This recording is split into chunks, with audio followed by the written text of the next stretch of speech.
కేవలం ₹1,00,000 ఇన్వెస్ట్మెంట్తో మీరు మేధా ఇన్స్టిట్యూట్ బ్రాంచ్ను మీ ప్రాంతంలో ప్రారంభించండి. నమస్కారం, వెల్కమ్ టు ఐ డ్రీమ్ ధర్మ మార్గం కార్యక్రమానికి స్వాగతం. నేను మీ విజిత.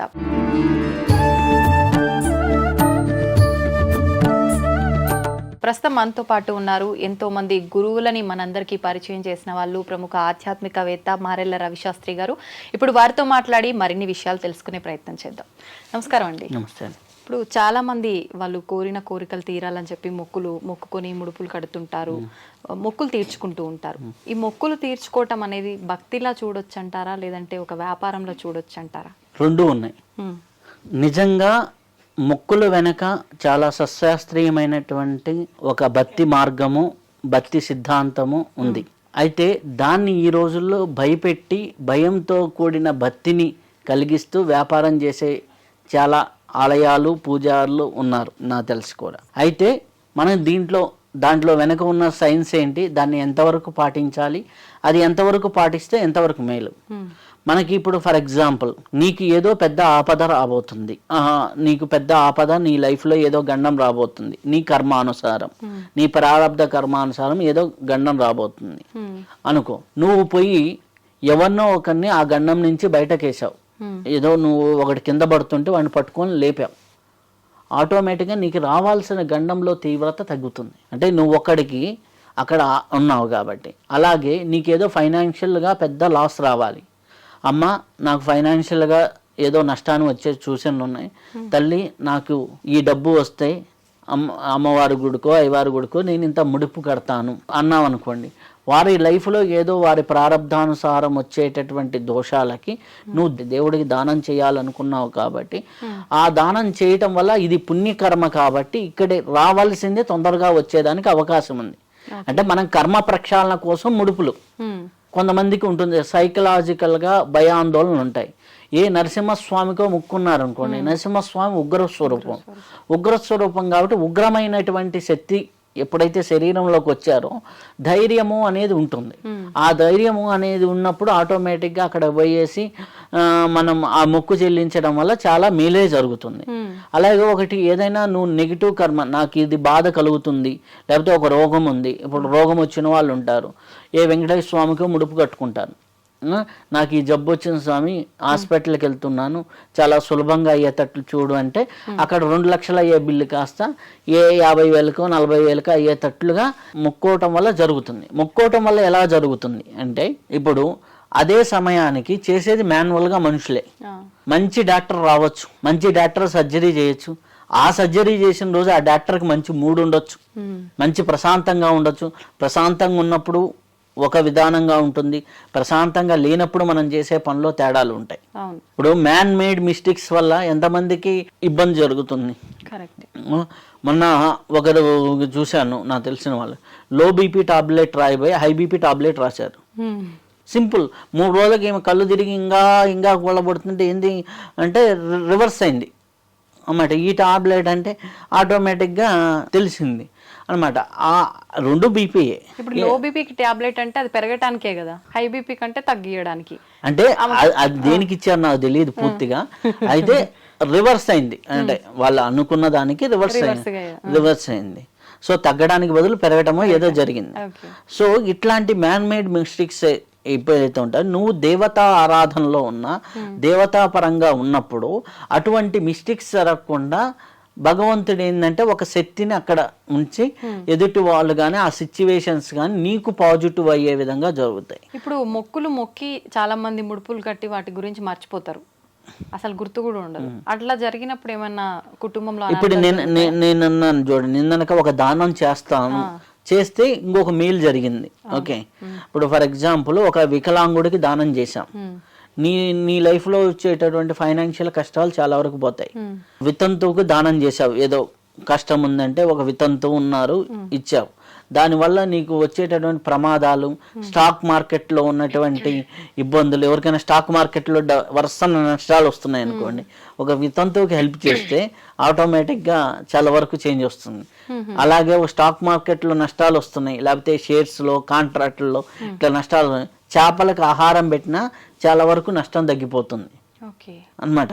సో ఇటువంటి అన్నీ కూడా మనకి సింపుల్గా అలాగే వెళ్ళి ఉగ్రదేవత టెంపుల్స్ అంటే దుర్గా అమ్మవారు, చండీ అమ్మవారు ఇట్లాంటి గుళ్ళల్లో నమస్కారం పెట్టుకొని చండీ అమ్మవారికి మొక్కున్నా కానీ తగ్గిపోతాయి అక్కడ వచ్చే నష్టాలు. అలాగే మనకి సపోజ్ మానసిక ఆందోళనలు, మానసికమైనటువంటివి ఉన్నాయి, వాటికి దత్తాత్రేయుడు మనకి గానుగాపూర్ వెళ్ళండి ఈ దుష్టపీడ ఇటువంటివన్నీ పోతాయి అనేది ఉంటుంది. ఓకే, అలా ఒక్కొక్క క్షేత్రంలో ఒక్కొక్కటి ఉంటుంది, దానికి అంతవరకే. కానీ ఇంట్లో ఏది జరిగినా అక్కడ దాకా పరిగెత్తాలి అనుకోవడం కూడా అవివేకమే. ఇప్పుడు కొన్ని గుళ్ళల్లో ఉంది, వాళ్ళు మామూలుగా 2000-3000తో చేసే హోమానికి కూడా 2 లక్షలు 3 లక్షలు కూడా ఛార్జ్ చేసిన వాళ్ళు ఉంటారు. అది వీళ్ళ మూఢనమ్మకాన్ని క్యాష్ చేసుకోవడం. సో దాంట్లో మన మొక్కులు విధానంలో మనకుండే నష్టాలను తొలగించుకోవడానికి మన పెద్దవాళ్ళు ఋషులు పెట్టినటువంటి ప్రాసెస్ అది. సో దాన్ని నువ్వు ఎక్కడో మొక్కున్నావు, నువ్వు చేయలేదంటే ఇబ్బంది పడతావు, మీ తాత మొక్కున్నాడు, ఇప్పుడు మొన్న నా దగ్గరికి వచ్చారు, మీ తాత మొక్కున్నాడు కాబట్టి నువ్వు ఇంత దానం చేయాలి, తాత మొక్కున్నాడో లేదో తెలియదు. వీళ్ళేంటి ఆల్రెడీ సైకలాజికల్ గా వీక్ గా ఉన్నారు, ఏదో భయంతో మాకేదో జరుగుతుందని. మీ తాత మొక్కున్నాడు సమ్ గుడికి, ఆ గుడికి నువ్వు ఇవ్వలేదు కాబట్టి నువ్వు ఈ మా గుడికి ఇవ్వండి అని ఆ పూజారి చెప్పాడు. బలవంతంగా వీళ్ళ స్తోమత ఎంత, మహా అయితే 5,000 ఇవ్వగలరు, మహా అయితే ఇవ్వగలరు.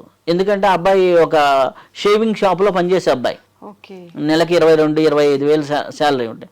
ఆ అబ్బాయికి 1,25,000 ఆయన ఇమ్మన్నాడు. ఓకే, 5 నెలల శాలరీ అంటే అయిపోయింది అనమాట.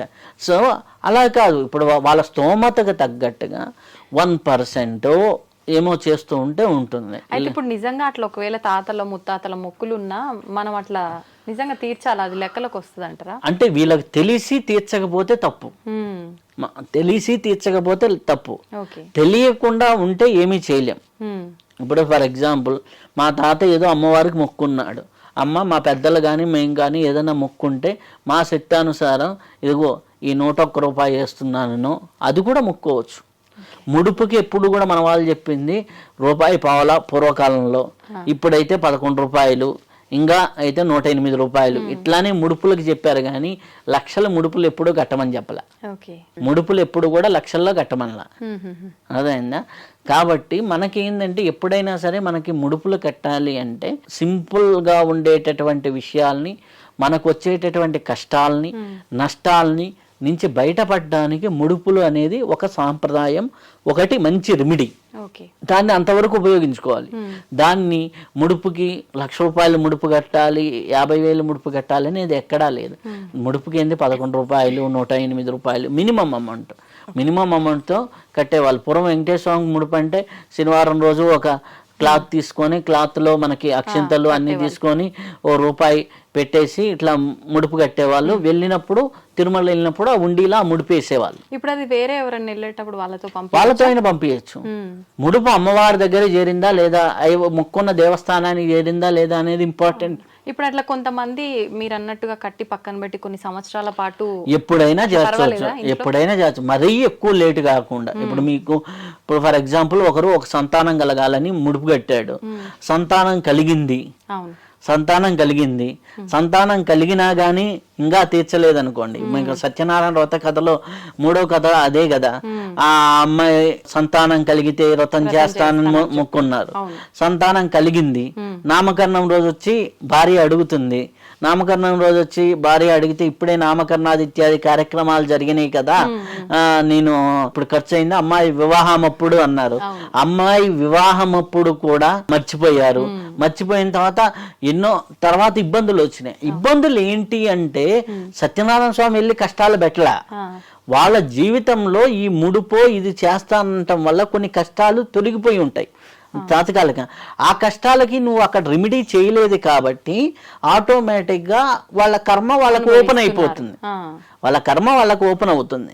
ఇప్పుడు ఫర్ ఎగ్జాంపుల్ ఒకరికి బి విటమిన్ లోపం ఉంది, బి విటమిన్ లోపానికి సంథింగ్ ఏదో టాబ్లెట్ వేసుకున్నావు, లేకపోతే ఫుడ్లో ఏదో తీసుకున్నావు, తీసుకున్న తర్వాత కొంతకాలం తీసి ఆపేసావు. ఆపేసిన తర్వాత ఏమవుతుంది, ఆటోమేటిక్గా నీరసము అది ఎట్లాగైతే కంటిన్యూ అవుతుందో బాడీలో, అక్కడ నీరసం ఇచ్చింది ఎవరు? భగవంతుడు అంటే భగవంతుడు కాదు. అలానే మనం చూసుకున్నప్పుడు ఒక కర్మకి రెమెడీగా మనం ఇది చేస్తామన్నాం. ఒక కర్మకి నాకు తొలగించు తండ్రి, ఇది నేను సమర్పిస్తాను. ఎప్పుడైతే సమర్పిస్తా అన్నావు, నువ్వు ఒక దైవ కార్యం చేశావు కాబట్టి నీకు వచ్చే కష్టాన్ని ఒకటి తొలగిస్తాడు భగవంతుడు. ఒక చిక్కుముడిని తీస్తాడు. ఆ చిక్కుముడిని తీసిన తర్వాత నువ్వు అది కంఫర్ట్ని ఎంజాయ్ చేస్తే ఇది మర్చిపోయావు అనుకోండి, నాకెందుకురా ఎన్ని రోజులు ఓపెన్ చేశానని ఆ ప్రకృతి శక్తులు మళ్ళీ వదిలేస్తాయి. వదిలేసినప్పుడు ఆ నీ చిక్కుముడి నీకే పడుతుంది. నీ చిక్కుముడి నీకే పడుతుంది. మళ్ళీ అనుభవించాలి తప్పదు. నీ అనుభవించే కర్మని 10 మందికి అన్నదానం చేస్తావు. అన్నదానం చేయడం వల్ల నీకెప్పుడు అన్నం దొరకని కష్టం తీరుతుంది. నీ లైఫ్లోనూ ఎవరికో తీరుతుంది. అదే బాగా ఆకలి ఉన్నవాడికి అన్నదానం చేసావు అనుకోండి, ఒక మంచి సాధువుకో ఎవరికో, అబ్బా తరతరాలు చల్లగా ఉన్నాయనా అన్నారు అనుకోండి, ఆటోమేటిక్ తరతరాలుగా వాళ్ళకి ఆహార లోపం అనేది లేకుండా పోతుంది. వాళ్ళకి నిజంగా ఉన్న కర్మలో అవి పోతాయి. ఆ పోవటం అనేది ముక్కులు అన్నమాట. సో నీకు దేవీ దేవతా శక్తులతో నువ్వు ఏదైతే నీ కర్మకి విముక్తి కలిగించుకోవడానికి వాడుకున్నావో వాటిని తీర్చకపోతే ఏమవుతుంది? ఆయనే కొన్ని రోజులు దానికి అడ్డు నిలుస్తాడు ఆ శక్తి. తర్వాత ఏమవుతుందో 3 ఏళ్లకో 4 ఏళ్ల తర్వాత ఆయన ఇప్పుడు ఇన్ని రోజులు నిలిచాను అది రాలేదు కదా అన్నట్టుగా వదిలేశారనుకోండి, గుర్తు చేయడానికి మళ్ళీ గుర్తు చేయడానికి కాదు, ఆ ముడి చిక్కుముడి పడుతుంది. నువ్వు దాన్ని వదిలించుకోవాల్సింది అంతే. నీ ముడిని నువ్వే తీసుకోవాలి. దాన్ని భగవంతుడి ద్వారా తీసుకుంటావా, కర్మ ద్వారా తీసుకుంటావా, లేకపోతే ఇంకోటి ఏదన్నా ఉపాసన ద్వారా తీసుకుంటావా అనేది ఉంది. దాంట్లో మనకి సింపుల్గా చెప్పినాయి.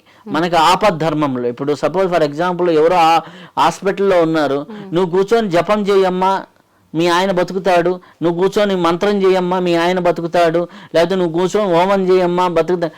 అక్కడికి హాస్పిటల్లో ఎమర్జెన్సీ సిచ్యువేషన్లో ఉన్నప్పుడు నువ్వు ఒక ముడుపు కట్టమ్మా దేవుడికి మనస్ఫూర్తిగా 2 నిమిషాలు 5 నిమిషాలు అయిపోయినాయి, మాకు అన్నీ తగ్గితే వెంకటేశ్వర స్వామి దగ్గరికి వస్తాను లేకపోతే అమ్మవారి దగ్గరికి వస్తాను అని కట్టడానికి పెద్ద టైం పట్టదు. కాబట్టి అట్లాంటి సిచ్యువేషన్స్లో ముడుపు అనేది ప్రాసెస్, మొక్కు అనేది ప్రాసెస్. అవి తీర్చుకోవడం అనేది ఉండే. ఒక్కోసారి మనము సపోజ్ ఫ్లోలో పెద్ద ముక్కులు మొక్కుతుంటాం. ఫర్ ఎగ్జాంపుల్ చాలా మంది చేసే తప్పులు, టక్మని నా దగ్గర ఉన్న నేను 2 నెలల శాలరీ వేస్తాను 3 నెలల శాలరీ వేస్తాను ఫ్లోలో ఎగ్జైట్మెంట్లో మొక్కేస్తారు. తర్వాత వాళ్ళు తీర్చుకోలేని పరిస్థితులు ఉంటాయి. అప్పుడు ఏంటి, తీర్చుకోలేని పరిస్థితులు వచ్చినప్పుడు అప్పుడు వాళ్ళు ఏంటి, వాళ్ళ శక్తి అనుసారం అమ్మా నా పరిస్థితి ఇది, నా పరిస్థితి నీకు తెలుసు కాబట్టి నేను ఇది నీకు సమర్పిస్తున్నాను. ఒక అమ్మాయి వచ్చింది, ఆ అమ్మాయి ఏంటి ఫ్లోలో ఏదో వాళ్ళ ఫాదర్కి ఏదో తగ్గితే నేను నిలువు దోపిడీ ఇస్తానంది. ఆ అమ్మాయి ఒంటి మీద అప్పుడు 80 సవర్ల 40 సవర్ల బంగారం ఉంది. అప్పుడు అదంతా ఇచ్చేయాల్సిందేనా? ఇచ్చేయాలి. అత్త మామలు అన్ని ప్రాబ్లమ్స్ కదా, వాళ్ళు ఒప్పుకోవాలి. నువ్వు ఎట్లా మొక్కుంటావు అది ఇది ఇది అది అని ఫైటింగ్లు అనమాట. అప్పుడు వస్తే దానికి బదులుగా చిన్న తాలిబొట్లు, చిన్నది 1 గ్రాములో తాలిబొట్లు, ఒక చిన్న నక్లీసు, చిన్న ఇది ఒంటిపైన ఉన్నాయన్ని తక్కువ వెయిట్ లో చేపించి తక్కువ వెయిట్ లో చేయించి వేయటము, లేకపోతే 1-2 గ్రాముల బంగారం డైరెక్ట్ గా తీసుకెళ్లి నా శక్తి ఇది, నా పరిస్థితి నీకు తెలుసు స్వామి నన్ను క్షమించు, అవివేకంతో మొక్కున్న మొక్కు కాబట్టి నా శక్తి అనుసారం ఇది సమర్పిస్తున్నా. ఎందుకంటే మనం ఇప్పుడు మన తల్లిదండ్రుల దగ్గర కానీ మనం ఎవరి దగ్గరైనా ఒక తప్పు చేశామనుకోండి, నేను అవివేకంతో చేశాను ఇదిగో నా శక్తి ఇది అని చెప్పామనుకోండి, మన ఆఫీస్లో బాస్ దగ్గరైనా ఎవరి దగ్గరైనా ఓ సారీ చెప్పేస్తే ఏమవుతుంది ఉంటుంది. అది వాళ్ళు ఒప్పుకోలేదని అసలుకి నువ్వు తీర్చకపోతే నీ ప్రయత్నం చేయాలి కదా. అప్పుడు ఏమవుతుంది, నీ ప్రయత్నం తాలూకు కర్మ నీది అయిపోయింది, వాళ్ళు అడ్డుకున్న తాలూకు కర్మ వాళ్ళని ఎత్తున పడుతుంది తర్వాత. అర్థమైందా? అది వాళ్ళ మీద పడుతుంది. నువ్వు నీ కర్మని నీ ముడిని నువ్వు తీర్చుకోవాలి కదా. సంతోషం అండి, చాలా చక్కగా వివరించారు. ధన్యవాదాలు.